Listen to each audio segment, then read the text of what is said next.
Good morning, students. This is Anand Srivastava, Humanities teacher, class 12th. Today we discuss Chapter 5, Contemporary South Asia.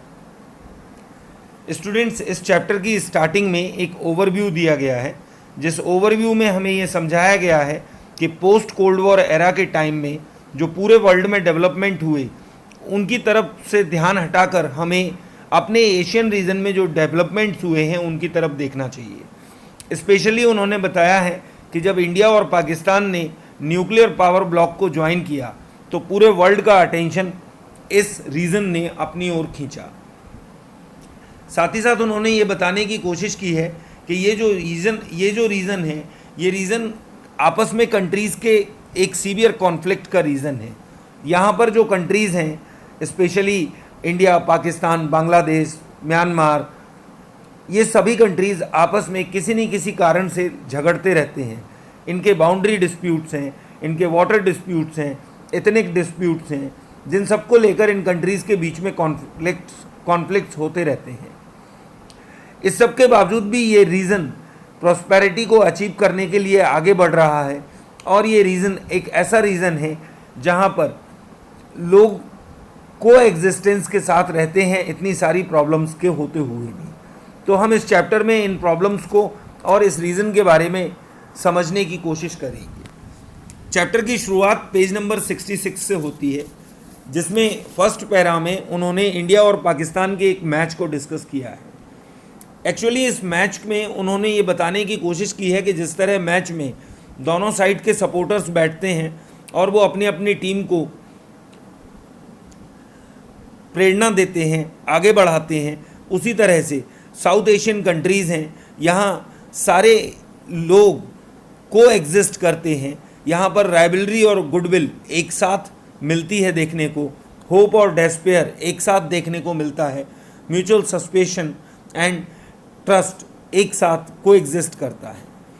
इसके बाद जो second para है उसके अंदर वो आपको साउथ एशियन रीजन की बाउंड्री बताने की कोशिश करेंगे, जो कि मैंने आपको पहले ही बताया है कि साउथ एशिया हिमालय से साउथ में जितने भी कंट्रीज़ आते हैं वो सभी साउथ एशियन रीजन के कंट्रीज़ हैं।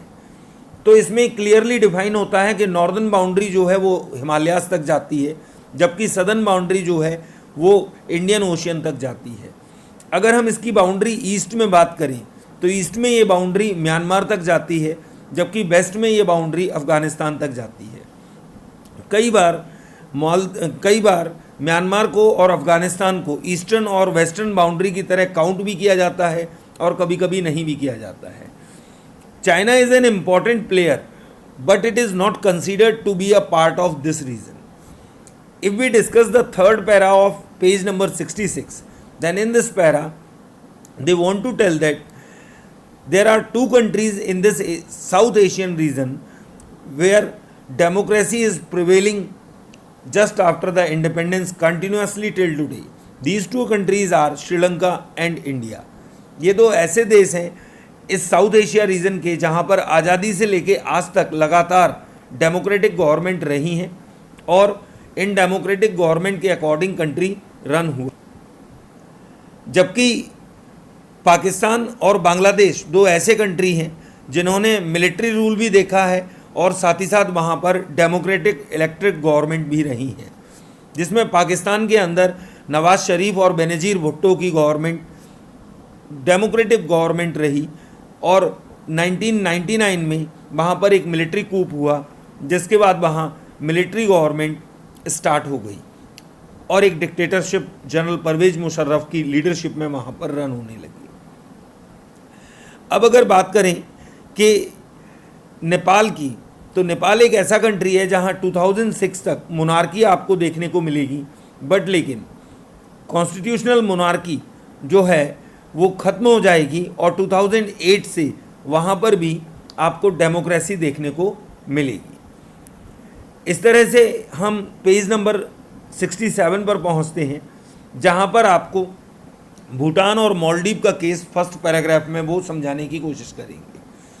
भूटान जो है एक कॉन्स्टिट्यूशनल मोनार्की बनेगा 2008 में, वहाँ के ही राजा की लीडरशिप में, और वो मल्टी पार्टी डेमोक्रेसी बन जाएगा दैट मीन्स भूटान के अंदर कई सारे आपको पार्टीज़ मिलेंगे जो वहाँ पर इलेक्शन लड़ेंगे। जबकि मालदीव की अगर हम बात करें तो मालदीव एक सल्तनत के रूप में एग्जिस्ट करेगा 1968 तक। 1968 के बाद वो डेमोक्रेटिक तो हो जाएगा बट लेकिन वहाँ पर मल्टी पार्टी सिस्टम नहीं रहेगा। बट जून 2005 से मालदीव मल्टी पार्टी सिस्टम को एक्सेप्ट कर लेगा, जिससे कि वहाँ के वोटर्स को चॉइस भी मिल जाएगी और रियल डेमोक्रेसी मालदीव के अंदर एग्जिस्ट करना शुरू हो जाएगी। अब अगर हम पेज नंबर 67 के लास्ट पैरा को देखें तो लास्ट पैरा हमें mood off the south Asian countries describe करता है। लास्ट पैरा हमें बताता है कि अगर हम साउथ एशियन कंट्रीज़ के बड़े 5 कंट्रीज़ को देखें तो इन 5 कंट्रीज़ के अंदर लोग डेमोक्रेसी को सपोर्ट कर रहे हैं, ना कि मोनार्की को, ना कि किसी सल्तनत को। तो यहाँ पर ये क्लियर होता है कि जो पब्लिक है वो डेमोक्रेसी का सपोर्ट कर रही है। A recent survey of the attitudes of the people in the 5 big countries of the region shows that there is a widespread support for democracy in all these countries. इससे ये clear होता है कि democracy इस south Asian region में अच्छे से flourish हो रही है। Now we come on page number 68.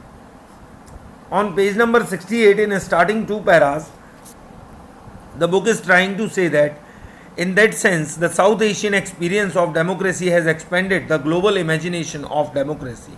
Let us look at experience of democracy in the each of the 4 big countries of the region other than India. We will discuss the next topic in next lecture. Goodbye. Stay home. Stay safe.